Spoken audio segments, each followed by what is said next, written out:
अस्सलाम वालेकुम। मैं आपको शलवार की कटिंग का तरीका बता रही हूँ। इस कपड़े का अर्ज़ बहुत कम है, 18 इंच है और मुझे इसकी चौड़ाई आसन की 23 इंच चाहिए। तो ये मैं आपको बताती हूँ कि अब इसमें कैसे कलियाँ डालकर इसको खुला करूँगी। बाज़ दफ़ा कोई हेल्दी ख़वातीन होती है, उसके लिए आसन की चौड़ाई ज़्यादा रखनी पड़ती है और कपड़ा बाज़ दफ़ा कम होता है। तो ये मैं आपको तरीका बता रही हूँ कि इसको हम कैसे खुली कर सकते हैं। तो ये मुझे 38 इंच तैयार चाहिए शलवार, और इसको मैं अब पूरा कपड़ा मैंने 4 फोल्ड कर लिया है कि मैं 38 इंच पे निशान लगा रही हूँ और साथ इसके मैं यहाँ से ही पाइचा फोल्ड करूँगी, साथ इधर से ही छोड़ दूँगी मैं थोड़ा सा फोल्डिंग के लिए।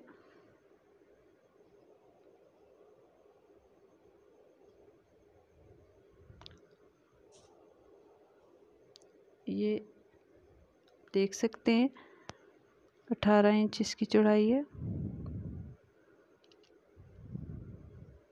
यहाँ से मैं अब 21-22 इंच इसका आसन नॉर्मली जो होता है वो 17 इंच होता है, लेकिन इसमें जो कि मैं कलियाँ डालूँगी और कलियाँ डालकर फिर इसकी मैं 17 इंच आसन की लंबाई की कटिंग करूँगी। ये मैं 22 इंच पे निशान लगा रही हूँ।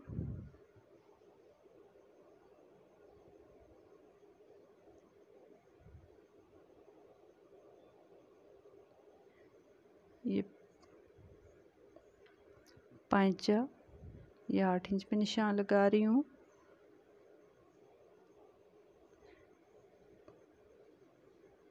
ये तकरीबन 2 इंच 38 इंच से नीचे मैंने निशान लगा दिया है।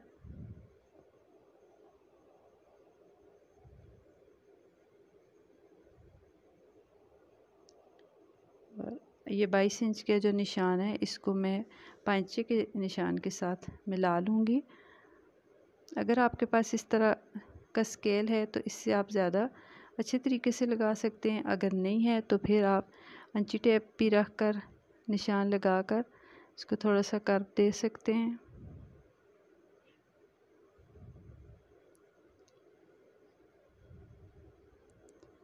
ये मैं आपको दिखाने के लिए इसको थोड़ा सा गाढ़ा कर लेती हूँ निशान को।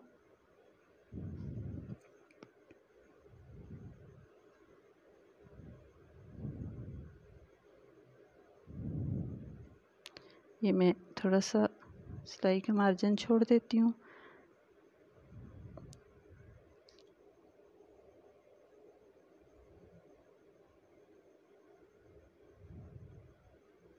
ये उम्मीद है कि आपको अच्छे से समझ आ रही होगी। अब यही उठाकर जो फालतू कपड़ा निकला है इसको इसकी कलियां निकाल लेंगे। इसी तरह से आप इसको साथ रख कर आसन का निशान लगा लें। ये देखें यहाँ से मुझे 23 इंच पे निशान लगाना है।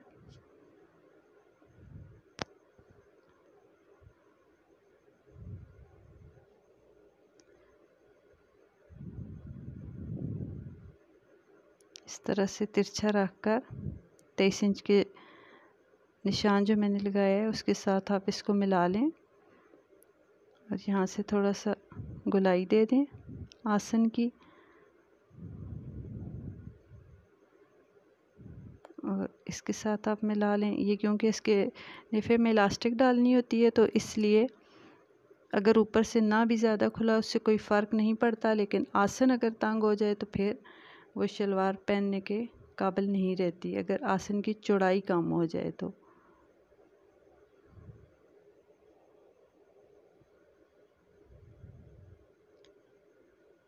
इस तरह से आप ये 4 कलियां हमारे पास आ जाएंगी। उम्मीद है कि आपको बहुत अच्छे तरीके से समझ आ गई होगी।